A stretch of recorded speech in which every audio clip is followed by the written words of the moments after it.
brethren. I am so excited to welcome each and every one of you. I am Thabiso Mantjela and I am back like I never left. And I know it's been such a long time. Thank you so much for joining us today. And all to those who are our new subscribers, you are welcome to the fountain. And to those who haven't subscribed, please click on the subscribe button and the notification bell. So today we'll be discussing something very interesting and very exciting. We'll be discussing under the topic, the paradox of vulnerability. The paradox of vulnerability. Because I think that vulnerability is so weird that most of the time we get hurt because we are vulnerable, but also for us to heal, we need to get into that place of vulnerability. And I understand that in this season, a lot of people have been struggling with grief, have been struggling with loss, and I just wanted to address that. And I think the most effective tool that you can use in order to heal and in order to get into a journey of trying to be whole is you being vulnerable in the presence of the Lord. I promise you, the presence of the Lord is such a safe space for you to be vulnerable. You don't need to be afraid of being vulnerable in the space which is called prayer, because in prayer, that's where we are able to reconcile our emotions and link it to the will of God so that we can be satisfied with God's will on earth. So for some context, I will be reading in the book of Mark 14, chapter 32. It says that, and they went to a place called Gethsemane, and he said to his disciples, "Sit here while I pray." And he took with him Peter, James, and John, and began to be greatly distressed and troubled.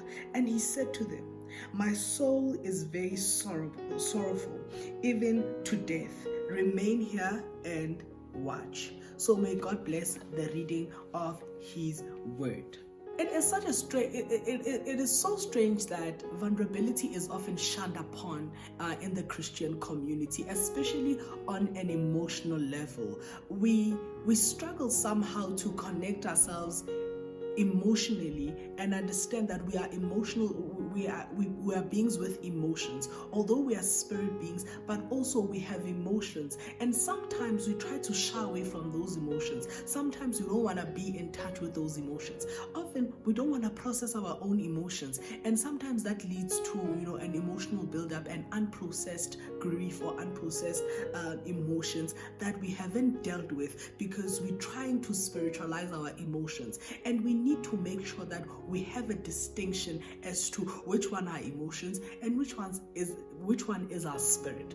So here's the thing, that men are threefold. Firstly, we are spirit beings, right? We are spirit beings and we have a soul, right? We have a soul. Our soul is our emotions and our thinking, right? And then we are in the flesh. Our flesh is our body. So we are threefold. So since we are threefold like this, all these components that we have are extremely, extremely important in who we are as human beings. And immediately as we start to deal with ourselves, we need to understand that we are beings with emotions and we can never ignore our emotions, no matter how spiritual we are. But what we can do is we can be able to help our emotions get in tune with our spirit, and that happens within the context of prayer. So the thing about surrender is that it requires vulnerability. You can never surrender fully unless you are in a vulnerable position. People who have surrendered to God are people who have remained vulnerable to God each and every day and surrendered their emotions, everything they feel, everything they are thinking, everything that they are. They've surrendered it to God and they've become vulnerable in the presence of God. Because what they've understood over time is that once you surrender, you build a level of intimacy with God. And it is like that with every relationship. Immediately when we surrender ourselves, immediately when we lower ourselves down, we can be able to be intimate with those we are in relationships with. And so it happens with God. Unless we are willing to be vulnerable in the presence of God, bring with Him our grief, bring with Him our rejection, bring to Him everything that we are, we miss an opportunity to surrender to God because we have not been vulnerable in His presence. And the problem that people often have with vulnerability is that it puts you in a place where you are at risk. You can be more hurt. But also, vulnerability requires you to part with certain aspects of you. It requires you to certain aspects of you. You need to let go of certain aspects of you. And that's why certain people don't want to let go, because often their identity is surrounded, they are nothing without their trauma. So their identity is nothing outside of the periphery of their trauma. So their trauma is their identity. Therefore, if they have to let go of their trauma, and if they have to surrender their trauma, they can't really know who they are. Therefore, that's why surrendering is hard for some people, because it requires you to let go of a part of you, and a part of you that you've been you've been with for a very long time, and also you've nurtured for such a long time. Therefore, you can't fully surrender it because it's a part that you've stayed with for a very, very long time.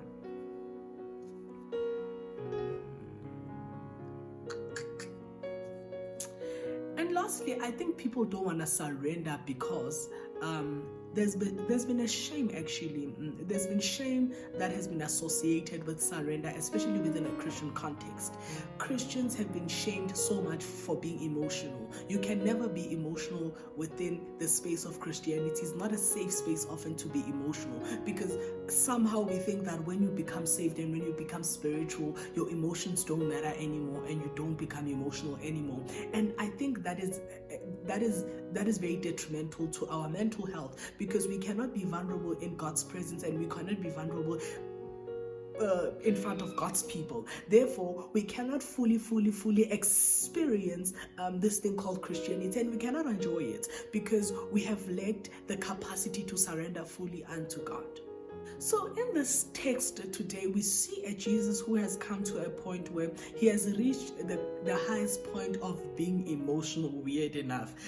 Jesus is very emotional in this text, and you would understand that he just comes from having the Last Supper with his disciples, and he just broke the news that he's about to die, and he just gave them parting instructions, and also he just dealt with the issue of his betrayal. So Jesus is so overwhelmed with sorrow, and he's so overwhelmed with emotions, that the only thing that can help him at this moment is prayer. When you are all emotional and when things are not going well, when you feel like you're overwhelmed with the emotion of grief, when you feel like you're overwhelmed with the emotion of being rejected, you need to go to a place of prayer, because that's where you can be able to deal with your emotions and process your emotions. The reason why prayer is not effective to us, it's because we are not applying ourselves also on an emotional level. Prayer requires you to apply yourself on a spiritual level, but also on an emotional level, because it's not only a spiritual level, but it's not only a spiritual activity, but it's also an emotional activity. And Jesus displays this very well. He says, listen guys, I am going to pray. My soul is overwhelmed with sorrow even unto death. I'm so sad I feel like dying, but I know what can help me. I know prayer can be able to help me. So he transitions into prayer, and he takes 3 disciples with him and says to them, stay here while I go to pray. And he goes a little bit further, and he starts to communicate with God, and he starts to speak to God, and he starts telling God what's wrong with him. And I think the problem with Jesus, Jesus has is threefold, which I think people are suffering a lot from these days. Number one, Jesus is about to part with his friends. Jesus is is going through a season of parting with his friends. Sometimes we are meant to let go of certain people, and it's not easy. And we can't often process that emotionally because we want to over spiritualize things. We want to say, no, it wasn't their season. No. Yes, it wasn't their season, but you need to go into a season of dealing with the relationship on an emotional level. Because if you don't deal with the relationship on an emotional level, you'll have all these unprocessed emotions, and you'll start resenting people because you haven't dealt with those emotions. Therefore, you will start to project in every relationship that you have. Therefore, parting with people needs you to process it not only on a spiritual level, but also on an emotional level. But secondly, he's contemplating the suffering that he has to go through, his death. And he said, Lord, take this bitter cup away from me. And he says, I know that I need to go through this for me to get to where I need to go to. But It's a very hard thing to deal with emotionally. Therefore, I need to come to you, God, in order to deal with this. I need to come to you, Lord, in order for you to deal with my emotions, because I'm feeling a great sense of loss. I'm feeling a great sense of, I'm just overwhelmed, Lord. I'm coming to you because I need you to help me deal with this. And that's the approach that we should have. Immediately when we know what we need to go through, we need to process it in the presence of God, in the secret place. Because in the secret place, that's where we can be able to reconcile our emotions. We can be able to deal with our emotions. We can be able to deal with that which is inside of us. And we can be able, in turn, to enhance our level of intimacy with God. The third thing that Jesus is suffering from is being betrayed by Judas. And this is so strange because he saw this coming, but that doesn't mean that he can't have an emotional response to it. Just because you have a revelation about it doesn't mean that emotionally it doesn't exist. It will impact you emotionally, and that's why you've got to deal with it in the presence of God, where you can be vulnerable, where it's a sanctuary, where it's a safe space for you to be vulnerable. Because if you can't be vulnerable in the presence of God, you will never be secure in yourself. You will never have stability within yourself, because you have not surrendered yourself, and you have not surrendered your will and who you are in Christ. That's why it's important to apply yourself emotionally, Bazalwan. There's nothing wrong with feeling emotions. There's nothing wrong with feeling stuff, because the more you feel, the more it means that you are human. There's a reason why God made you with emotions. He didn't make you with emotions so that you can tuck them away somewhere where they can't be seen. He made you with emotions so that you can express them, and it is what makes you human. And Jesus understood that. So Jesus is in this garden and he's trying to contend with God about his emotions and what he's feeling. And he says, but let not my will, but let your will be done. And it shows a transformation in this garden. That in the first garden, which is the Garden of Eden, it was about men's will. But in this garden, there's a seed that is planted. And the seed that is planted is a seed of God's will, where God's will takes precedence over anything, where we surrender ourselves to God's will. We know what we're feeling, but we're surrendering ourselves to your will. We know that we're going through it, but we're surrendering ourselves to your will. And that's what Jesus begins to say. He says, I'm planting the seed of your will. I'm starting a seed where generations and generations will pick from the tree, from this tree of your will. This is the tree of God's will. No matter how we're feeling about it emotionally, that's why we've got to go into the presence and start contemplating it and start processing it in his presence, so that immediately after that, that's what prayer is. The prayer is the garden in Gethsemane, where we start to come to him with our will, but we live with his will. But let not my will, but let your will be done. So that's what Jesus says. And you would think that him being emotional is a failure of his faith. And that's what Abazalwane have tried to convince you, that just because you're emotional about it, that there's something wrong with your faith. But there is absolutely nothing with your faith. It means that you're trying to process your emotions, because you understand that for you to be emotionally sound and for you to have a level of emotional intelligence, you've got to start dealing with your emotions, because your emotions are important more than your emotions are important, and their importance can never be underestimated. That's why you need to go through it. That's why you need to go through that grief. If somebody has passed on, you need to go through that emotions. Allow yourself to go through those emotions. You know that they've gone to heaven, but deal with those emotions. You know that they've gone to be with the Lord, but deal with those emotions, because if you don't deal with those emotions, they will start to fester in every relationship that you have, and you'll start being toxic in every relationship that you have, because you have these projections that you haven't dealt with. You have these emotions that you haven't dealt with effectively. And that's what Jesus is trying to teach us here. He's trying to teach us that deal with your emotions. It's okay to be vulnerable in the presence of God. It's okay to cry in the presence of God. It's okay to tell him how you feel about it. It's okay to tell him that, Lord, this is too heavy for me. This cup is too bitter for me. Can this cup go? But at the end of the day, we come to a place of contention until we know what his will is, until we are fine with his will, until his will makes us comfortable. Because at the end of the day, we need to be comfortable with his will, so that we don't start to resent God. And the last thing I want to emphasize is this, that Jesus takes 2 to 3 disciples with him, and they're at a distance. He tells them that, listen, I'm not feeling well. And then he goes to prayer.